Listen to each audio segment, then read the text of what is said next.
É bom, essa Tá. mesa é a nossa última mesa que a gente vai ter na nossa semana de GPP.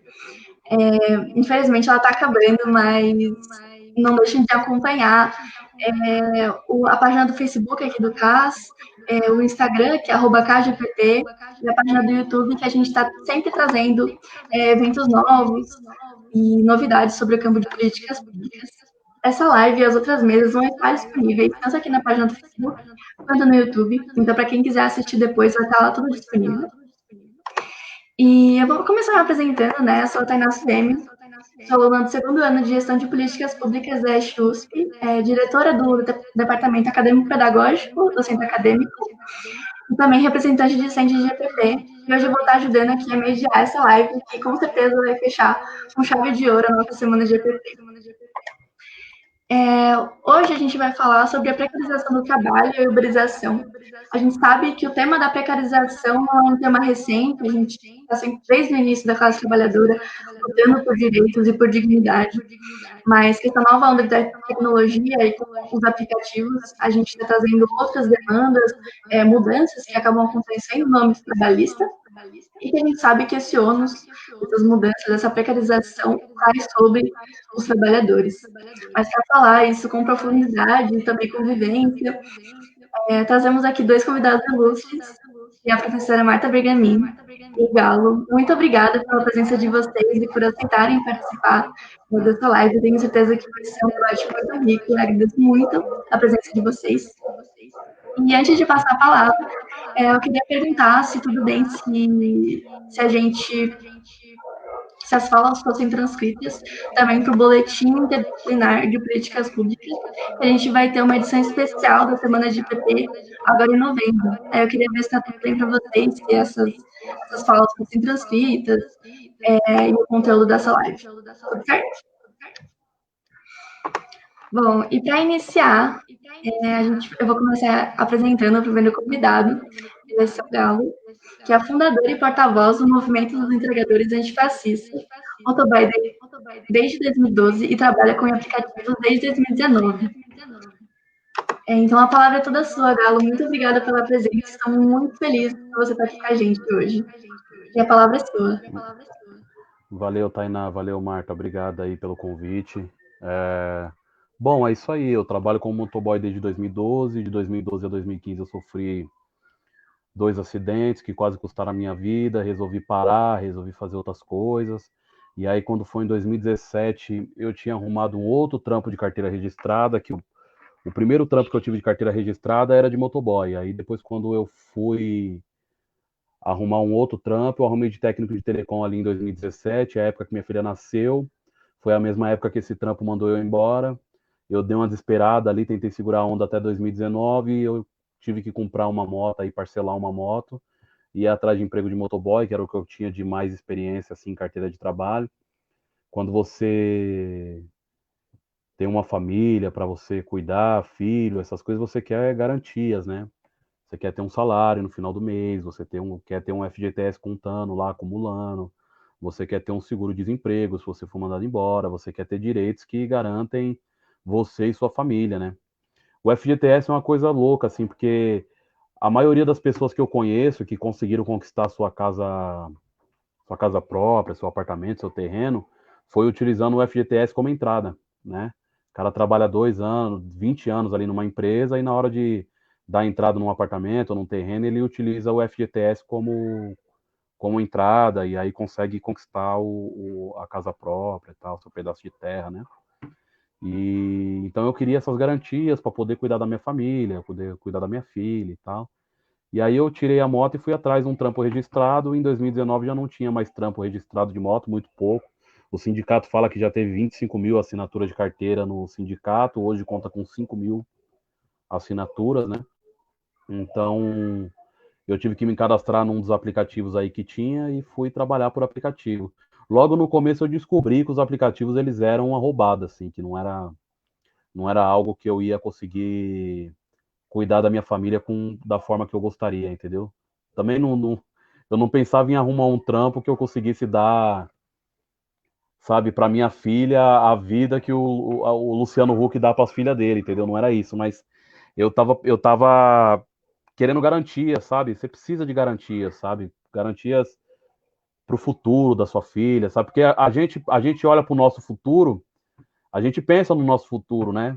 A gente pensa em coisas para o futuro para a gente. Mas quando a gente tem filho, nossa, mano, isso aí vira um desespero. O futuro da sua filha, você não quer que sua filha, de jeito nenhum, venha passar por nenhuma das coisas que você passou, dificuldades do tipo e tal. Eu já vi lá no começo que em 2019 que os aplicativos eram uma roubada, mas aí tem muita gente que fala assim, mas se tava ruim, por que você não saiu? Era só sair, não é escravidão. É simples, mano, você não sai do aplicativo pelos mesmos motivos que você não sai das suas dívidas, entendeu? Não dá para você assumir uma dívida de carro e sair da dívida do carro, assumir uma dívida de uma casa e sair da dívida da casa, deixar de pagar o aluguel, sabe? Então, tipo, não é fácil assim você sair. Eu tinha adquirido dívidas para trabalhar. Eu comprei uma moto, parcelei essa moto. Eu tinha um monte de coisas para pagar aluguel, comida para pôr em casa, filho, fralda, um monte de situações da vida comum de um trabalhador. Eu tinha que arcar com essas responsabilidades, então eu não podia mais voltar para trás. Era o que tinha e eu teria que enfrentar aquilo ali, mesmo que fosse ruim, entendeu? E do outro lado da história, também não tinha carteira assinada, entendeu? Então, como é que eu sairia dali? Eu ia para onde? Eu ia fazer o quê? Era o que tinha, era o que dava, foi para onde eu fiquei. Eu passei por um monte de coisa nos aplicativos, assim, até me colocar para entregar droga, o aplicativo colocou, entendeu? Eu acabei descobrindo, você sem eu saber, né? Lógico. Eles colocam você para buscar uma bolsa na Faria Lima e entregar no Morumbi. Aí o motoboy é enxerido e olha a coisa e tal, para ter segurança ali, né? Medo e acaba descobrindo as coisas que talvez nem quisesse descobrir. Então, ou seja, passei por poucas e boas assim nos aplicativos até chegar o dia 21 de março, que foi o meu aniversário de 31 anos, 21, ó, que bom que fosse 21. 31 anos de idade, e foi quando a Uber Eats me bloqueou, porque o pneu da minha moto furou, a Uber Eats garantiu para mim pelo telefone que não me bloquearia, mesmo assim bloqueou. Eu no outro dia eu já tinha sido bloqueado outras vezes pela Uber. No outro dia eu fiquei revoltado e falei: "Ah, eu não vou mais chorar lá na Uber pedir para eles trazer meu cadastro de volta, não. Eu vou lá na Globo". Fiz assim: eu vou lá na Globo, vou botar a boca no trombone, vou mostrar como esse aplicativo é zoado. Aí fiquei falando sozinho lá na porta da Globo, lá ninguém deu atenção para mim. Os seguranças da Globo falou que se eu tivesse comida para entregar, dava para mim entrar, mas se denúncia eles não estavam recebendo no momento.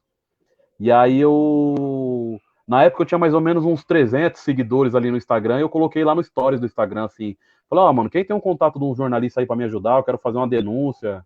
Essa coisa que essa coisa que a gente fica, né, querendo estender a mão assim, pedindo ajuda, né, para alguém segurar sua mão, falar: "Ó, mano, cheio de problema aqui, me ajuda". E aí me mandaram o contato do The Intercept. E aí eu enviei um vídeo pro The Intercept em março, esse vídeo viralizou, e foi quando eu comecei a fazer abaixo-assinado, comecei a tentar convencer os companheiros. Foi quando os companheiros começaram a me mandar para Cuba, os próprios companheiros entregador motoboy falavam assim para mim: "O aplicativo não tá bom para você, Galo, então desliga e vai para Cuba". E aí eu ficava chateado pra caramba, porque eu pensava assim, né? Eu falava: "Pô, mano, se fosse um playboy me mandando para Cuba, né? Playboy lá de Moema me mandando para Cuba, eu pedia passagem para ele e ia na hora, assim, visitava, batia foto na estátua do Che lá e mostrava pro otário a viagem da hora que eu fiz, entendeu? Mas um trabalhador igual você te mandando para Cuba, o cara que tá se ferrando igual você te mandando para Cuba, isso rasga a sua carne". E aí eu fiquei ouvindo esse vai para Cuba várias vezes assim, quase desisti. Esse vai para Cuba quase fez eu desistir, assim, quase funcionou. E aí eu mudei minha estratégia. Eu falei assim: ó, quer saber, mano? Quem sofre mais entende mais as ideias, porque a minha luta era por alimentação. Fazer os aplicativos garantir café da manhã, almoço, janta, lanche da tarde, lanche da madrugada, para os trabalhadores que trabalham nesses períodos, e a partir disso iniciar uma luta pelo vínculo empregatício, porque para você conseguir fazer eles assumirem um vínculo empregatício, primeiramente você precisa deixar um rastro, e esse rastro de vínculo não existe, entendeu? Eles ficam se escondendo em coisas juridicamente que eles conseguem se esconder, entendeu? Tem bons advogados para isso.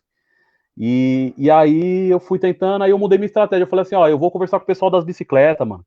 Quem sofre mais entende mais. Os caras da bike sofrem muito mais. O pessoal da bike sofre muito mais do que o pessoal da moto, assim. O pessoal da moto sofre pra caramba, mas os da bike acaba sofrendo um grau a mais na coisa, assim. E aí conversei com os companheiros numa manifestação que teve na Paulista, poucos entregadores ali. Consegui fazer um discurso ali no momento e convidei eles para o ato antifascista, antirracista. Achei que ninguém ia. Eu falei lá sobre a proposta dos entregadores antifascistas, mas não existiam os entregadores antifascistas. existia só o entregador antifascista, que era eu. E aí, quando foi no ato antirracista, antifascista, tinha um monte de jornalista, repórter querendo saber de mim, dos entregadores antifascistas, e eu não tinha ninguém para apresentar, eu achava que ninguém ia aparecer. Quando eu menos esperei, apareceu um, apareceu dois, apareceu três, apareceu quatro, apareceu 10, eu falei, pronto, já era, o movimento existe, é isso aí. E aí foi quando aquele segundo vídeo viralizou, que eu falo, aqui não tem empreendedor de porra nenhuma, nós é força de trabalho e tal, tal, tal. E aí o segundo vídeo viralizou e foi quando o boom aconteceu, foi quando minha cabeça, o mundo para mim virou de cabeça para baixo, assim. Eu era um motoboy que eu não conseguia fazer uma, eu era um motoboy que eu não conseguia uma resposta da Uber sobre o bloqueamento vamos lá, 4 meses atrás eu era tratado como nada. 4 meses depois, estava o Luciano Huck ligando no meu telefone e dizendo que ele queria fazer uma reunião comigo e com o Fabrício, dono da iFood, para a gente poder bater um papo. Ou seja, meu mundo virou de ponta cabeça. E eu tava negando o Luciano Huck, falando assim, não, mano, de portas fechadas eu não converso com o patrão. Falei, caramba, as coisas mudou, hein, mano. Tô negando o Luciano Huck, caramba. Minha geladeira tá vazia, mas neguei o Luciano Huck. Levei essa com o sistema. Minha geladeira tá vazia, mas eu neguei o Luciano Huck, mano. Aqui não, mano. Vai apagar fogo em outro lugar. Fiz assim. Com a geladeira vazia, né? Depois você olha pra geladeira e fala assim, ferrou. Mas firmeza, é isso mesmo. O caminho é esse mesmo, tá ligado? Eu acredito muito nesse caminho. Por mais que seja doído, eu acredito muito nesse caminho. E aí estamos até agora, nesse caminho de luta aí, entendeu? Ai, muito obrigada, Gala. É muito bom te ouvir, tudo aquilo que você passou também, com essa reviravolta que aconteceu, que a gente ficou sabendo muito dessas mobilizações que aconteceram depois daquele ato, né, do antifascismo. Então, é muito inspirador também te ouvir como você continuou essa luta, como mobilizou tantas pessoas, que é uma luta super importante, a questão trabalhista, e em busca de mais direitos, né? E agora vamos passar a fala da professora Marta Bergamini, apresentando aqui. A professora Marta é doutora em Sociologia, professora da Escola de Sociologia e Política, especialista em Sociologia do Trabalho e Sociologia Urbana. A palavra é sua, Marta. Oi, boa noite. Espero que vocês estejam me ouvindo, que eu esteja enquadrada, porque muitas transmissões e, de repente, essa estava dando problema aqui na minha casa, mas acho que agora está funcionando, né? Bom, é um prazer estar aqui. Eu fiquei muito animada com o convite de estar aqui com o Galo, podendo trocar uma conversa. Agradeço o convite de vocês. Estou vendo que é uma semana, vocês estão terminando, né? Uma semana de muitos seminários bons, com gente muito boa falando. Foi muito interessante. Bom, esse tema da uberização do trabalho, acho que é um tema que vai interessando a todos nós, especialmente a mim, socióloga do trabalho, né? Eu vou falar um pouquinho do que eu acho da uberização do trabalho, depois eu conto um pouco das minhas pesquisas recentes, para fazer uma conversa aqui com o Galo, enfim, sobre o sentido do trabalho, né? O que mais me preocupa em a gente transformar o trabalho informal numa única possibilidade de trabalho, né? Ou nas poucas possibilidades de trabalho que as pessoas da periferia, talvez especialmente os jovens de periferia, vão encontrar disponível no mercado de trabalho, né? A gente está num momento bastante complexo de crise, enfim, de crise do mundo do trabalho também, de uma informalidade crescendo e, de repente, a uberização do trabalho, aí estou chamando mais genericamente os entregadores e as pessoas que fazem aplicativos de carona compartilhada, né? O Uber mesmo, numa generalização aqui, a gente tem um exército de brasileiros fazendo isso, né? Então, não sei, na última vez que eu tinha visto um número, era coisa de 4 milhões de pessoas fazendo isso. Talvez agora na pandemia, não sei se o Galo tem números mais frescos, né? Talvez seja um número muito maior. Então, o que me instiga a pensar essa questão é de como a gente vai produzir um sentido para o trabalho, né? Esse é um trabalho com poucas possibilidades de crescimento, né? E de poucas possibilidades de de uma potência de transformação da vida das pessoas, né? Eu acho que me interessa muito acompanhar o movimento que vocês estão organizando, Galo, porque eu acho que isso pode produzir sentido, né? A gente precisa de um sentido maior que o trabalho vai fazer na nossa vida e participar de um movimento, e daí quero depois ouvir mais o Galo falando sobre isso, né? Participar, organizar e participar de um movimento me parece realmente muito potente, né? Para a produção de sentido, para que as pessoas possam fazer um vínculo com esse trabalho que leve a outras configurações para a vida, né? Então, esse trabalho, por que esse trabalho do Uber, essa uberização do trabalho não confere sentido, né? Acho que talvez fosse a primeira pergunta. É um trabalho sem forma, né? Tem alguns sociólogos do trabalho que têm trabalhado com a uberização mais especificamente, né? Então, aqui tem um trabalho sem forma, um trabalho informal, ao mesmo tempo que tem todo um discurso que foi sendo produzido, não só no Brasil, mas no Brasil também, sobre o empreendedorismo, e essa uberização do trabalho acaba sendo vista como um empreendedor de si, né? Então, aquele que faz a entrega ou trabalha no aplicativo de carona se vê como um empreendedor de si, né? Então, também fiquei curiosa aqui do Galo depois falar mais para a gente como que funciona essa luta por direitos, né? Por direitos. Talvez nem todos estejam interessados, né, em ser CLT, porque eu acho que tem um desmonte tão grande a partir desse discurso do empreendedorismo, da disputa pela formalidade do trabalho, ficou parecendo que a formalidade do trabalho é ruim para o país, ou que é ruim para as próprias pessoas, que não vão ter liberdade de horários de trabalho, de outras características que esse trabalho sem forma ganhou, né?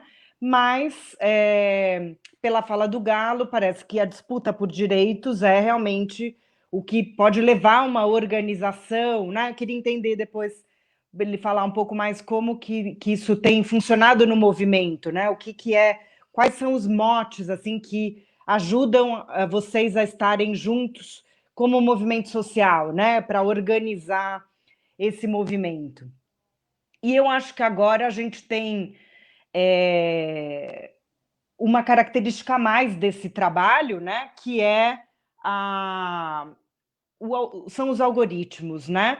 Vocês estão trabalhando com uma algoritmização do trabalho, né? Então, vocês, de alguma forma, nesse tipo de trabalho, se entregou todo o conhecimento, toda a parte criativa do trabalho para o aplicativo, né? Estou vendo esse movimento como um movimento de pós-tailorização, quer dizer, o capital vai adquirindo todo o conhecimento do trabalho e entrega para o trabalhador os riscos e os custos do trabalho, né?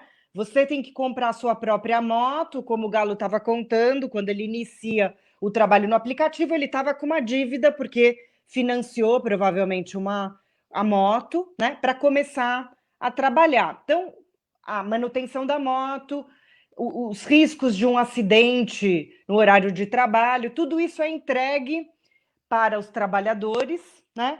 Sem nenhum custo para o capital em relação a isso. O capital fica com o custo de manter o aplicativo, né? Mas ele não quer configurar vínculo empregatício com os entregadores, com quem trabalha para o aplicativo, né? Acho que essa é toda a discussão.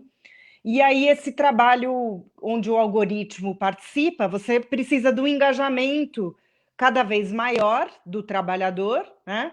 Que vai receber, então, as melhores chamadas, que vai ter as melhores remunerações, se o engajamento for, quanto maior for, melhor você vai ganhando ou tendo esse engajamento, né? Então, me parece que tem aqui uma série de questões relacionadas ao algoritmo, né? Que a gente poderia chamar atenção, enfim, que a gente poderia ir conversando, enfim, que eu acho que é um momento ainda mais complexo de toda essa composição do mundo do trabalho agora, né, nesse momento. Então, o capital vai absorvendo tudo de interessante, de conhecimento que o trabalho fornecia, né, e deixa para o trabalhador só os custos e os riscos e uma remuneração cada vez menor, né? Tem uma remuneração que fica cada vez menor nas entregas também, né? Acho que na pandemia, depois o Galo pode contar um pouco melhor, né? Na pandemia também isso foi acontecendo, né? Pessoas que tinham engajamento anterior e vão recebendo cada vez menos, né? Então, é um trabalho que precisa mesmo de uma regularização, né? E essa disputa que o movimento pode fazer é importantíssimo, né? Porque é um trabalho que tem sustentado o país no momento de desemprego tão agudo que a gente está vivendo, né? É meio a única saída para muitas pessoas, para os jovens, para os homens jovens, especialmente, né? Na entrega. E o Uber ainda tem um pouco de uma quantidade de mulheres, mas bem menor do que os homens fazendo Uber, né? Mas na entrega eu tenho, pelo menos na minha observação aqui, praticamente homens, né? Homens jovens fazendo isso. Então, vira uma única possibilidade de trabalho, especialmente nesse momento de desemprego muito alto, de uma entrada no mercado de trabalho muito difícil, né? E o que me preocupa, e aí eu conto um pouco das minhas pesquisas, vou tentar falar bem rápido para a gente ouvir mais o Galo, em relação à juventude, né? O que a gente está entregando para os jovens e contando para os jovens do que é o mercado de trabalho, né? Me parece que as perspectivas são muito limitadas para um jovem de periferia, né? Que tenha estudado pouco, que pretenda continuar seus estudos, mas precisa gerar uma renda imediata. Então, acho que tem essa questão da juventude, o trabalho. Então, há essa uberização do trabalho sendo apresentada como uma das poucas opções, né? A gente tem várias disputas acontecendo, até a disputa de trabalho ilícitos, né? O mercado das drogas, enfim, trabalhar com drogas, né?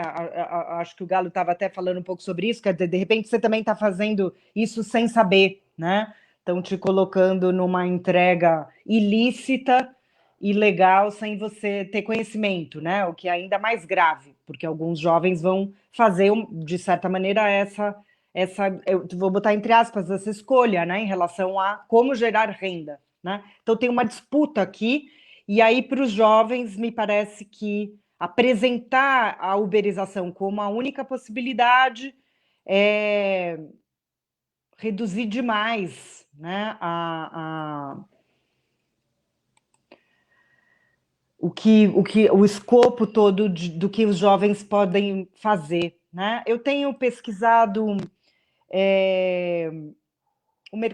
as pessoas que estão participando da produção cultural na periferia da Zona Sul da cidade de São Paulo, feito entrevistas com pessoas que eu já tinha entrevistado ou conhecia, e aí saber da última década como é que essas pessoas lidaram com a sua situação de militância na área da cultura e uma militância ativismo, né, na área da cultura, e o trabalho como geração de renda, mas também como um trabalho fora do trabalho, por vezes, né? Não, às vezes não é o trabalho principal, mas é o trabalho que a pessoa consegue manter tendo um trabalho remunerado principal, ela consegue ter um outro trabalho que possa te produzir sentido, né? Aí eu volto à minha primeira questão, que é uma questão que na sociologia do trabalho me interessa muito, de entender como a gente pode produzir um sentido mais forte. Então, o trabalho com a cultura me parece que pode produzir um trabalho forte, e aí esse trabalho de militância também, quando a cultura é uma posição política, né? Então, quando o trabalho e a política se encontram, que eu acho que é isso que o Galo encontrou, né?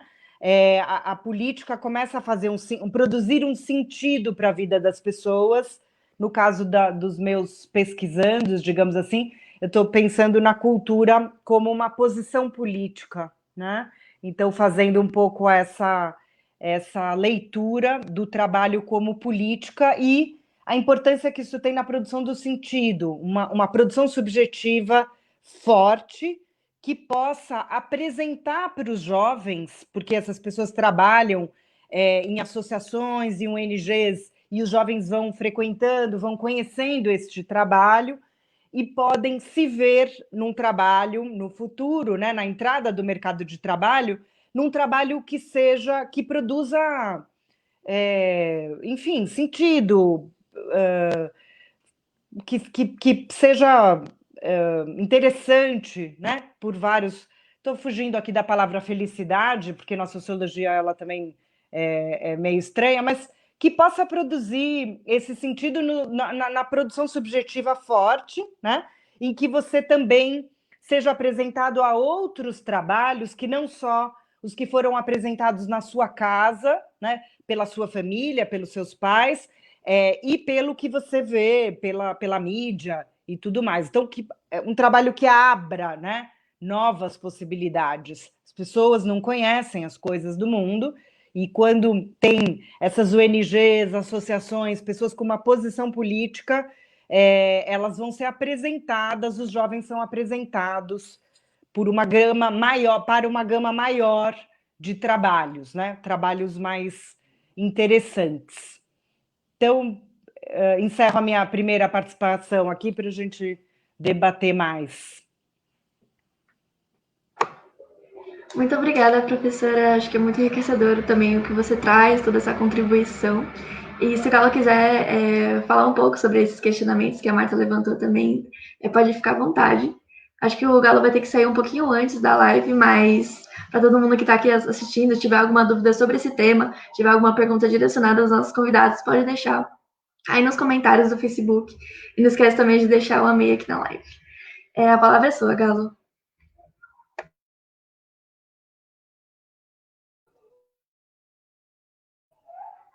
Bom, eu acho que o que eu acho, o que é mais difícil dentro da caminhada para mim foi fazer os companheiros voltarem a se enxergar como trabalhadores, entendeu? As pessoas ficam perguntando assim para mim, pô, Galo, na greve, qual que foi a conquista da greve e tal? As pessoas me perguntam muito isso, como se os aplicativos tivessem atendido alguma das demandas da greve e tal, e não rolou, né, mano? Então, para mim, a maior conquista da greve foi os trabalhadores voltarem a se enxergar como trabalhadores, entendeu? Então, chegava lá na greve, o trabalhador estava feliz, um estava jogando a bag pro alto, o outro estava jogando o capacete pro alto, o outro estava chamando a bicicleta no grau, o outro estava sorrindo, o outro estava chorando, sabe? As pessoas tudo felizes com aquele dia ali, sabe? Importante e tal. E aquilo para mim ali não tinha ninguém se sentindo empreendedor, entendeu? Tava todo mundo se sentindo trabalhador. Eu falo que eu não sou empreendedor, moro, eu sou empoderador, moro. Eu sou outras ideias. Meu caminho é de empoderar, entendeu? De empoderar os companheiros ao meu redor pra gente ter porque eu acredito que o poder tem que estar na mão da classe trabalhadora, o poder tem que estar na mão dos trabalhadores, entendeu? Se tem algum caminho para esse país seguir de forma saudável, sabe? Levando o poder para a mão dos trabalhadores, dando poder aos trabalhadores, entendeu? E aí, a partir disso, a gente consegue fazer qualquer coisa saudável. Porque, para mim, os trabalhadores, foi a força de trabalho que fez tudo, entendeu? Não tem nada no mundo que não tenha sido feito pela força de trabalho. Desde a roupa que a gente está vestindo, aos equipamentos eletrônicos que a gente está usando para essa live, a tinta que está nessas paredes aí, qualquer coisa que você olhar ao seu redor, foi a força de trabalho que fez, entendeu? Então, nada mais justo. O poder está na mão da força de trabalho. Poder econômico, todos os poderes, mano. O trabalhador precisa estar o trabalhador precisa ter o poder na mão para poder decidir, porque só o trabalhador para saber o que é bom para o trabalhador, entendeu? Então a gente tem um governo, a gente tem um executivo Não tem classe trabalhadora no executivo, não tem classe trabalhadora no judiciário, não tem classe trabalhadora no legislativo, não tem classe trabalhadora em nenhum poderes por aí, mano. A classe trabalhadora não tem o poder na mão, mano. Morou? A classe trabalhadora não tem o poder de decisão das coisas. Então eu acredito nisso. Eu não acredito que só organizar os entregadores hoje é o caminho. Eu acredito que a classe trabalhadora no geral precisa se organizar para poder solucionar esse problema da uberização. Só os entregadores é muito pouco. Só os entregadores fica difícil, entendeu, mano? Porque a coisa não vai ficar nos entregadores. Daqui a pouco a coisa pula. Daqui a pouco os carteiros é uberizado. Daqui a pouco os correios viram um aplicativo. Entendeu? E aí? Tá na mão dos entregadores? Já era. Entendeu? Daqui a pouco as empregadas domésticas viram um aplicativo. Daqui a pouco não, já viraram. Já tem aí por aí. Certo? Daqui a pouco os marceneiros, daqui a pouco os metalúrgicos, daqui a pouco os jornalistas, daqui a pouco tá todo mundo trabalhando por aplicativo, mano. Tá todo mundo uberizado. Então adianta organizar só os entregadores? Para mim, não. Para mim, a classe trabalhadora precisa se organizar. Porque até para poder evitar que isso aconteça com eles, entendeu? Se organizar para falar, ó, tá chegando aí um tempo ruim, a gente precisa... Igual formiga, né? Formiga não é assim? Formiga trabalha para a chegada do inverno, né? Precisa trabalhar. Falar igual Game of Thrones, né? O inverno tá chegando, entendeu? Todo mundo tem que ficar ligeiro, entendeu? Então, qual que é a situação? Para mim, o caminho é a classe trabalhadora se organizar, morou? Porque senão não vai funcionar, mano. Porque senão a uberização vai avançar. E vai avançar mesmo, porque, para mim, a uberização é um desdobramento da Revolução Industrial.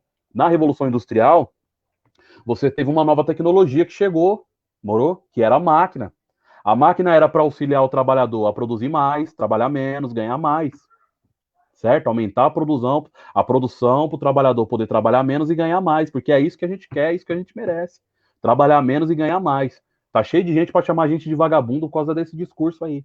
Morou? Porque a gente quer trabalhar menos e ganhar mais, mas é isso que a gente merece. E aí, o que a máquina fez essa nova tecnologia? Ela auxiliou o lucro do patrão.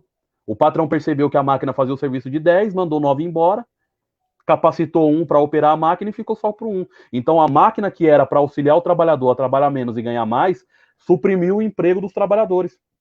Certo? Por isso a gente teve o ludismo na época lá e tal. Então, trazendo para hoje, a uberização era para ser o quê? Uma ferramenta para driblar o desemprego. A uberização, falei besteira. O aplicativo era para ser uma ferramenta para driblar o desemprego, morou? Então você tem uma ferramenta que aquece o mercado, que conecta os entregadores aos restaurantes, aos clientes, cria essa rede de situação e pronto, mano. Você aqueceu o mercado, você está solucionando o problema ali aquele problema do desemprego ali e tal. Só que o que acontece? Mais uma vez, a tecnologia está sendo auxiliada para auxiliar, ou está sendo utilizada para auxiliar o lucro do patrão, morou? Então o patrão tá cada vez ficando mais. Os caras já tá bilionários, os caras virou unicórnio. Unicórnio é quando passa de um bilhão, né? Os caras virou unicórnio em pouco tempo. Por que eles viram unicórnio em pouco tempo? Porque eles fizeram isso, que era para auxiliar o trabalhador, auxiliou o lucro do patrão mais uma vez, entendeu? Então a gente tem aí a uberização como desdobramento da Revolução Industrial. Então, como a Revolução Industrial avançou por tudo na classe trabalhadora, a uberização agora vai avançar também, certo? E vai pegar todo mundo. Então, se a classe trabalhadora não se organizar para lutar contra isso aí, ferrou, mano. Ferrou. Só os entregadores não vai dar conta. Porque a gente pode organizar, já é difícil organizar os entregadores, certo? Já pode organizar os entregadores de uma forma que a gente faça greve todo mês, mano. Vai adiantar quando isso pular para os Correios? Então vai ter que pular para os Correios começar passar pela exploração, passar pela uberização, para depois entender que precisa parar. Vai ter que acontecer com outras categorias, para outras categorias começar a se organizar e parar para lutar por isso aí. E descobrir que tem que lutar pelos direitos. Eu acho que teve muita greve que aconteceu por aumento de salário. Aumento de salário, o que vocês estão pedindo? Aumento de salário, aumento de salário. E não é uma crítica direta a essa situação. Os trabalhadores têm que ganhar mais mesmo. Só que eu penso assim, ó, quando você começa a lutar muito pela demanda e esquece dos direitos, eu acho que você faz o jogo do capitalismo. Quando você luta muito pela demanda e esquece dos direitos, então, por exemplo, qual que é a conquista dos trabalhadores para mim? O conjunto de luta dos trabalhadores, a CLT, certo? Qual que é o conjunto de luta dos trabalhadores? Primeiro, começa pela liberdade. Para mim, começa pela liberdade, direito básico, liberdade, morou? Então, nós conquista a liberdade, depois nós conquista um salário mínimo, férias, FGTS, 13º, seguro-desemprego, auxílio maternidade, a gente vai conquistando direitos, entendeu? Quando a gente para de pensar nos nossos direitos e começa a pensar mais na demanda, aumento de salário, aumento de salário, aumento de salário, aumento de salário, eu acho que a gente começa a fazer um pouco do jogo do capitalismo, entendeu? A gente começa a beber um pouquinho dessa água do capitalismo, e aí é quando a gente começa a se embebedar um pouco e se perder, morou? Então, para mim, a luta é por direitos. A minha luta é por direitos, certo? Eu acredito no conjunto de luta dos trabalhadores. Eu não jogo a CLT no lixo, o conjunto de luta dos trabalhadores eu não jogo. E tem muita gente que fala assim, a CLT é do Getúlio Vargas, Galo. Aonde que vocês viram isso, mano?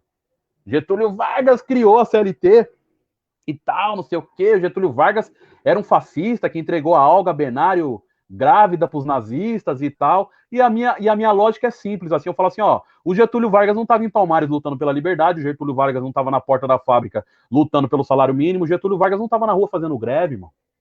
Getúlio Vargas deu uma canetada, mano. Você tem que entender que é o punho cerrado que faz a caneta tremer, mano. Tudo que os trabalhadores têm hoje foi conquista dos trabalhadores, mano.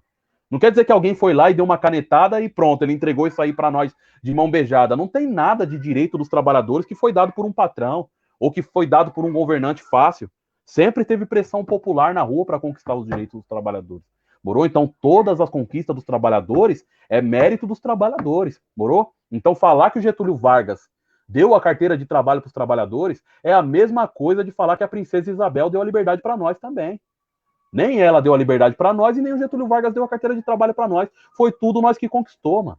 Foi tudo nós que conquistou. Eu acredito que a gente tem uma responsabilidade para com as próximas gerações, entendeu? Eu estava conversando com um dos entregadores antifascistas, o Adolfo, e o Adolfo largou uma para mim assim que eu fiquei... Falei, é isso, mano. Tá vendo como o bagulho é louco? Ele falou assim, Galo, nós temos uma responsabilidade. Tem moleque aí que tem 13 anos, daqui 2 anos ele tá colocando uma caixa nas costas, irmão. Nós temos responsabilidade com esses caras. Nós temos responsabilidade com esses moleque, morou, mano? Daqui 2 anos eles estão colocando uma caixa nas costas, Galo. Ó que louco. Ó que louco. Pra mim, o lance não é ser empreendedor. Pra mim, o lance é ser empoderador. Morou? Empoderar a classe trabalhadora. Morou? E seguir por esse caminho. Hoje, uma das maiores vitórias que eu coloco para mim assim é ter conseguido me conectar bem com os metalúrgicos, me conectar bem com os metroviários, me conectar bem com os portuários, me conectar bem com os petroleiros, me conectar bem com os bancários, certo? Porque a minha estratégia é um dia tentar fazer uma greve da classe trabalhadora no geral. Eu sou ambicioso nesse ponto. Fazer uma greve da classe trabalhadora, moro? Contra a uberização, contra a retirada de direitos, contra a reforma da Previdência, contra a reforma trabalhista, morou? Contra o que fazem com o trabalhador nesse país, mano. Somos trabalhadores, mano, morou? Nós somos trabalhadores e precisamos estar unidos e entender o que é ser um trabalhador. Ser trabalhador é sangrar, suar, chorar, doar seu sangue, doar seu suor, doar, certo, mano? Se doar, mano, doar sua força de trabalho por aí, certo, mano? E a gente precisa que isso seja valorizado, morou, mano? Pelo mundo, pelo Brasil, pelas pessoas. E para mim o caminho é se unir, certo? E mostrar a coisa bonita que nós é, morou? Mostrar urgentemente a coisa bonita que nós é. Porque trabalhador é isso, mano. Trabalhador é um ser bonito, um ser magnífico. O ser que construiu o mundo. Eu falo isso para meus companheiros. Eu falei, quando foi que vocês começaram a desistir de ser o ser humano que construiu o mundo para ser o ser humano que destruiu o mundo, mano? Entendeu? Vocês querem ser o que agora? O patrão?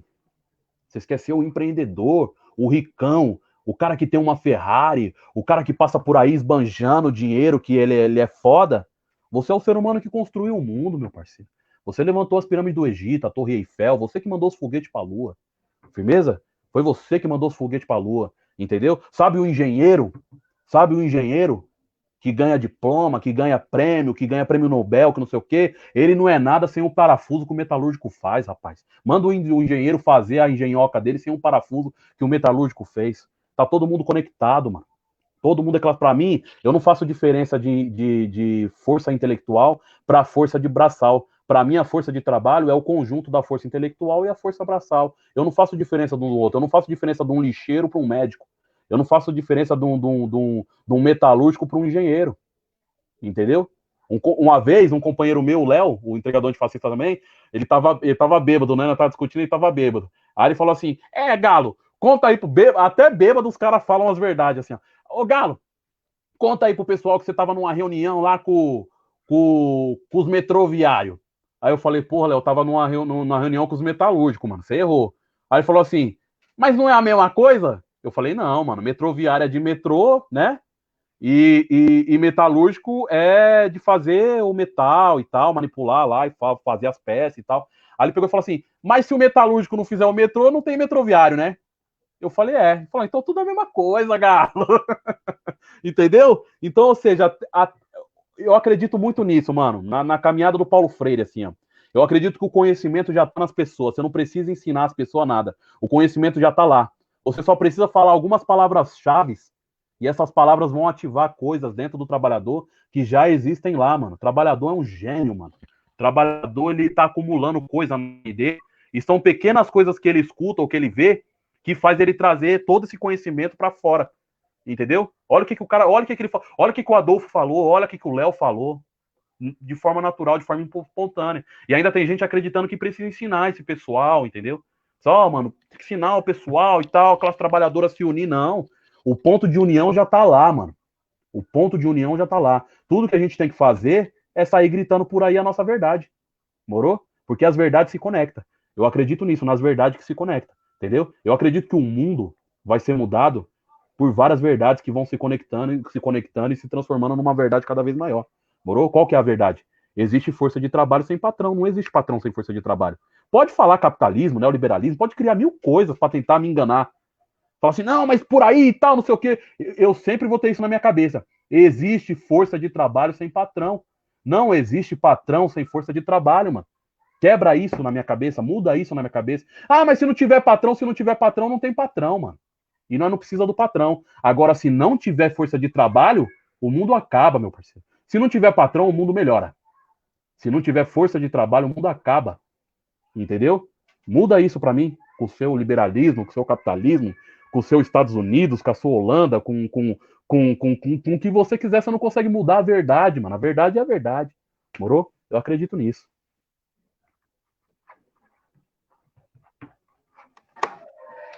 Ai, perfeito, Galo. Muito bom poder te ouvir. Agradecer também o Adolfo que fez essa ponte para a gente conseguir também te chamar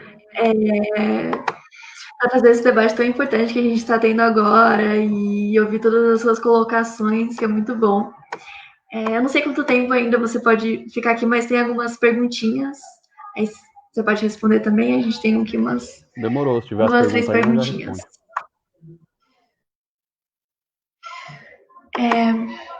Primeira da Caroline Itália Paulino. Gostaria de saber como os consumidores podem apoiar a luta dos motoristas, já que o próprio serviço de entregas se tornou imprescindível para muitas pessoas durante a pandemia, dificultando ações de boicote a esses aplicativos. Ó, para mim, assim, ó, para mim funciona da seguinte forma. Consumidor, eu penso assim, ó. Eu acho que você tem que fazer uma pergunta na sua vida para você mesmo, assim, que é essa daqui, ó. Quantas pessoas você serve e de quantas pessoas você se serve? A quantas pessoas você serve e de quantas pessoas você se serve, mano? Porque para mim a vida é isso, uma troca, mano. Você tá trocando com as pessoas, entendeu? Então, se você se serviu de alguém, o seu papel é servir alguém. Morou? Você vai servir outra pessoa, a gente vai seguir nessa caminhada, entendeu? Então você se enxerga como consumidora da coisa, eu talvez te enxergo como uma classe trabalhadora da coisa, morou? Eu te enxergo como uma trabalhadora de outra categoria, morou, mano?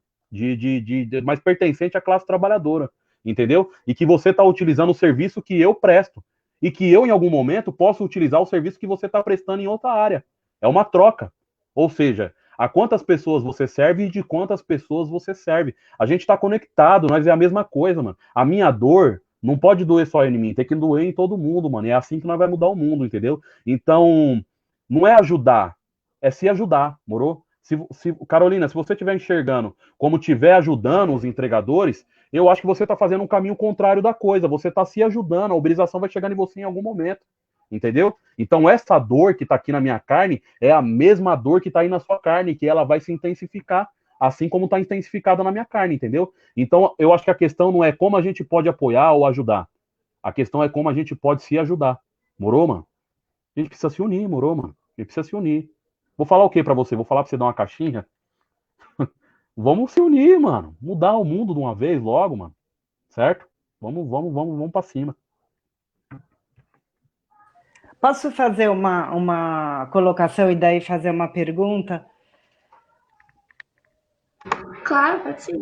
Não sei agora quanto tempo o Galo tem, Não, quanto fica à a vontade. gente Fica à vai ficar vontade aí. ainda aqui. Fica à vontade. Mas, enfim, tá. Tem uma questão de um autor que eu gosto bastante, que ele fala do precariado, né? Dessa classe de pessoas que ainda não se vê como classe, né? E que a organização, então, é um momento fundamental, porque essa classe sem classe, né? Como era a classe operária no início, que também não se via nesse conjunto de classe. Depois, com as necessidades de fazer um monte de lutas, né, foram se organizando. Então, só que ele escreve esse texto lá nos anos 2000, né? Eu acho que tem gente que vê para frente. Então, ele já estava enxergando que essa configuração social de um precariado que aumentava em vários países, né? E era um espaço enorme para o crescimento da extrema-direita. A extrema-direita, daí dá o exemplo da Itália, com o Berlusconi, a extrema-direita é que estava fazendo um discurso interessante ali para as pessoas terem um engajamento, um sentido para a vida, né? E aí eu queria te perguntar isso, como que você vê esse momento do país? Eu acho que você tem uma fala muito poderosa, muito potente, né? Que toca o coração das pessoas, assim. Então, um pouco isso. A uberização vai chegar para todo mundo. É hora de todo mundo estar junto nessa luta. É uma luta comum, porque não sou só eu que estou de entregador agora, mas a uberização está chegando na educação, no emprego doméstico, enfim, ela vai se expandindo porque é um jeito barato de contratar as pessoas, né? Então é um pouco da gente conquistar uma outra visão de mundo, mas tem um desmonte também de uma visão anterior, e aí o crescimento da extrema-direita, e aí no Brasil a gente está no governo Bolsonaro. Como que você vê essa luta nesse momento, né? Um pouco conectando esse momento político com as lutas todas que precisam ser feitas. Sinceramente, eu acho que quem tem um interesse de defender a classe trabalhadora perdeu o link em algum momento. Perdeu o link com a classe trabalhadora de conseguir se comunicar com a classe trabalhadora. Então, hoje, quais são as instituições que se comunicam perfeitamente com a classe trabalhadora? A classe trabalhadora entende eles perfeitamente e segue eles, acata as ordens deles. Primeiramente, se você vai colocar as igrejas evangélicas, certo? Universal, Deus é amor e tal. Eles se comunicam muito bem com a classe trabalhadora. Depois, você vai ter o funk, a música funk, certo? Que hoje se comunica muito bem com a classe trabalhadora jovem, certo? E você tem pessoas como o Bolsonaro, da extrema-direita, se comunicando muito bem com a classe trabalhadora. Aí tem que entender por que o Bolsonaro se comunica bem com a classe trabalhadora. Tem que entender isso. Tem que estudar isso, entender isso, e a partir disso, ver aonde que se errou, aonde que foi que perdeu o link. Quando você pega um motoboy em São Paulo, certo? Quando você pega um motoboy em São Paulo, e aí o roubo de motos em São Paulo é absurdo. E aí você tem o cara que é motoboy, ele já comprou a moto dele 3 vezes, mano. Comprou uma vez, roubaram, comprou 2 vezes, roubaram, comprou 3 vezes, roubaram. Então ele tá com 3 dívidas, mano. Tá com 3 dívidas, certo? Se com uma dívida já é ruim trabalhar, imagina o cara que tem 3 e a moto dele foi roubada 3 vezes. Aí aparece um doido falando que vai dar uma arma na mão dele, que bandido bom é bandido morto, ele vai acreditar nesse cara. Ele vai acreditar nesse cara. Porque esse cara quer, esse trabalhador, ele quer alguém que pegue na mão dele, mano. O trabalhador tá esticando a mão e quer que alguém segura na mão dele. Morou? Quer que alguém segura na mão dele. E a esquerda, em algum momento, a esquerda, o pessoal que tem o interesse de defender os trabalhadores, perdeu esse poder de conseguir pegar na mão dos trabalhadores e entender o trabalhador. Entendeu? Conseguir entender o trabalhador. Porque o mundo vai mudando, e se a gente não for sensível o suficiente, a gente não consegue perceber a mudança, mano. Eu era um motoboy em 2012. Em 2019, eu era um entregador, mano. Por que os motoboy me mandavam para Cuba? porque eu ainda achava que eu era um motoboy. Então eu estava indo atrás de outros motoboy. Eu só tive efetividade na minha luta quando eu descobri que o mundo mudou. Eu já não era mais um motoboy, eu era um entregador. Eu precisava ir atrás dos outros entregadores. Entendeu? Então o mundo muda, a gente tem que aprender a entender as mudanças do mundo, entendeu? Se você for pegar há 10 anos atrás, o feminismo não era o que é hoje, mano. Talvez o Robinho estaria jogando no Santos. De boa. Talvez o Robinho, há 10 anos atrás, talvez o Robinho estaria jogando no Santos de boa. 10 anos depois, as feministas botou o Robinho para correr, falou: aqui não, estrupador, machista, sai fora, o mundo vai mudando. Nós tem que ir percebendo as mudanças do mundo, moro, mano? E não muda só para um, não muda só para outra, não muda só para as mulheres, não muda só para os homens, não muda só para o negro, muda para todo mundo, muda geral, o mundo vai mudando e vai interferindo na vida de todo mundo, entendeu? Então, a favela de hoje não é a mesma favela de antes, a classe trabalhadora de hoje não é a mesma classe trabalhadora de antes. A comunicação muda, as coisas mudam e tem que entender essa forma, entendeu? E para ser sincero, até eu acho difícil entender. Até eu que faço parte da coisa, tô dentro do problema, acho difícil entender a situação, como é que faz, entendeu? Só que eu sei uma coisa, isso é o mais importante para mim. Se comunicar, moro? Se comunicar, poder chegar neles, poder trocar ideia, poder explicar. Quando vem algum entregador em mim e fala assim, Galo, mas aí, esses ladrão que tá aí, não tem que morrer mesmo, esses ladrão? Não tem que matar esses caras mesmo? Bolsonaro falou que ia dar uma arma pra gente, não sei o que. Eu falo assim, ó, o que você prefere, irmão? O que você prefere? Você prefere que a polícia seja truculenta ao ponto de entrar numa favela e matar o possível ladrão da sua moto? Olha só, o possível ladrão da sua moto. Tenta lembrar como é que é a feição da sua família, dos seus primos, dos seus irmãos, do seu filho, certo? Será que ele não é parecido com essa pessoa que roubou sua moto? Certo? Porque eles acham nós tudo parecido. Para eles, nós é tudo igual. Certo? Então você prefere uma polícia truculenta que entra numa favela e possivelmente mate o possível ladrão da sua moto? Ou você prefere uma polícia inteligente que desarticule um desmanche e que, em vez de matar o ladrão, traga a sua moto de volta? Ou que faça o índice de roubo das motos abaixar em São Paulo? Ah, eu prefiro a minha moto de volta, eu prefiro que o índice abaixe. Então, irmão, você não tá querendo uma arma, você não tá achando que... Então, a sua mentalidade não é do bandido bom, bandido morto. Você precisa de inteligência policial. E o Bolsonaro não falou de inteligência policial. O Bolsonaro falou de truculência, dar uma arma na sua mão, entendeu? Para você se ferrar, para você ter uma arma na cintura, em cima da moto, vir um ladrão, o ladrão vê a arma na sua cintura e possivelmente vir até te matar porque você tá armado e o cara se sentir com medo ali, entendeu? Então ele tá resolvendo o problema de uma forma que para você parece agradável, mas não resolve o problema de fato, entendeu? Então a gente precisa entender o problema mesmo, irmão, pra gente conseguir resolver o problema de fato. E aí o irmão consegue entender. Tem outros que falam assim, esse negócio de esquerda, Galo, tá errado. Eu falo assim, ô, irmão, você tem que entender o que é esquerda e o que é direita, mano. A esquerda é o campo que defende o trabalhador e a direita é o campo que defende o patrão, meu companheiro.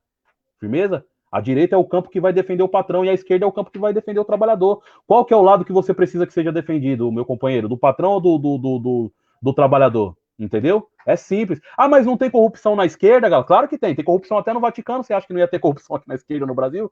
Tem corrupção em todo lugar do mundo, em todo lugar, mano. Entendeu? Dentro da sua família, dentro da minha família, dentro da esquerda, dentro da direita. Mas tem que entender a ferramenta tem que entender a ferramenta política, como é que ela funciona. E a partir disso, a gente tem que entender que peça que a gente é, que tabuleiro que a gente tá e que estratégia que a gente vai traçar a partir de agora. Entendeu? Porque senão a gente vai continuar se ferrando, irmão. Veja bem, parece que isso é uma comunicação que pega eles. Não dá para saber, a gente só vai saber no futuro isso, entendeu? Mas a gente precisa se comunicar com eles, cair para dentro deles, entendeu? Então o que acontece hoje, ó? Veja bem, ó. Você pega gente falando sobre antirracismo, certo? Então você pega o antirracismo, às vezes a comunicação da pauta antirracista fica parecendo que está defendendo Não é isso, certo? Não é isso. A luta antirracista não é isso. A luta antirracista vai para além disso. A luta antirracista é poderosa. Mas fica parecendo que está defendendo o cara que foi no shopping comprar um tênis Nike e não foi atendido. Certo? Ah, o cara foi no shopping comprar um tênis Nike e foi atendido, foi racismo, olha lá, isso tá errado. Certo? Quando o racismo, na realidade, tá acontecendo lá na Praça da Sé. Certo? Se você pegar os moradores de rua da Praça da Sé, a maioria é preto. Racismo na coisa, certo, mano? Então, veja bem, para mim, não existe uma luta antirracista sem uma luta anticapitalista. A luta anticapitalista, ela sai puxando o bonde de todas as outras lutas. Então, para mim, não existe uma luta antimachista sem uma luta anticapitalista. Não existe uma luta antirracista sem uma luta anticapitalista. Não existe nenhuma luta dos trabalhadores sem uma luta anticapitalista. Morou? Então, a gente primeiro precisa definir esse ponto e saber se comunicar com a classe trabalhadora para a classe trabalhadora poder entender esse ponto, mano. O problema maior da coisa é o capitalismo, mano. Certo? Aí tem gente que fala assim pra mim, então o capitalismo é ruim, galera, então quer dizer que o comunismo é a solução? Eu falei, eu não tô propondo a solução. Eu não tô propondo a solução. Eu tô apontando o problema, mano. Certo? Eu tô apontando o problema. Firmeza? O problema é o capitalismo. O capitalismo deu errado. Não tem como dizer que o capitalismo não deu errado. Se o capitalismo tivesse dado certo, ele aguentava pelo menos deixar a gente 3 meses de lockdown dentro de casa. Morou? O capitalismo não aguenta deixar o trabalhador 3 meses de lockdown em casa, porque senão se o trabalhador, se o capitalismo não fizer os trabalhadores morrer, quem morre é o capitalismo. Deu certo? Deu errado. Certo? Deu errado, tá provado. Agora, se é o comunismo, se é o socialismo, se é outra, sabe? Eu não sei, aí eu já não sei, eu não sou tão inteligente assim para saber essas coisas, eu não entendo a fundo essas coisas, moro? Eu sei o problema, porque o problema pega em mim, mano. Eu sinto o problema na minha carne. Eu sinto o problema doer na minha carne. Então eu sei bem dizer, ó, aqui que dói. Sabe quando você chega no médico e fala assim, ó, é aqui que dói, ó. Como é que é o nome desse órgão? Capitalismo. É aqui que dói, ó. É aqui que dói. Firmeza? Mas qual que é a solução? Não sei, mano. Tem que chamar um médico. Certo? Tem que chamar um médico, mas aqui é que dói. Firmeza? Então, eu acredito que tem que se comunicar de novo com a classe trabalhadora, moro, mano? Aprender a se comunicar de novo. E a classe trabalhadora mudou, as pessoas mudou, tem que entender as mudanças, tem que entender toda a caminhada para a gente poder definir um futuro. Porque se a gente querer entender um futuro sem ter essa conquista, só dá para ver coisa ruim, mano. Só dá para ver coisa ruim. Entendeu? Aí se você perguntasse para mim, como é que você vê o futuro da classe trabalhadora? Igual esse companheiro viu em 2000. Pessimamente, certo? Ele fez uma espécie de profecia, ele disse o que vinha acontecer, a caminhada, por quê? Porque era isso que dava para ver, coisa ruim. Então eu não quero dizer que eu enxergo coisa ruim, moro? Eu quero dizer que eu enxergo o problema agora, mano. Se nós solucionar o problema agora, essa coisa ruim não vai vir acontecer no futuro, entendeu? Porque se eu for falar para você o que eu penso do futuro, é ruim também.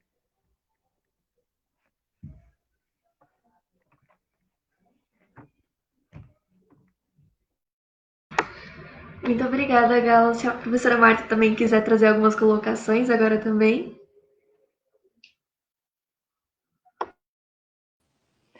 Não, eu tô achando interessante, porque a gente anda muito pessimista, né? Assim, de forma geral, porque a gente está nessa pandemia, enfim, um momento de crise, a gente já estava numa crise econômica, crise do emprego, né? Então, o futuro, eu tenho dito que a gente chegou no futuro já, estamos no futuro, e o futuro, enfim, é um pouco distópico, né?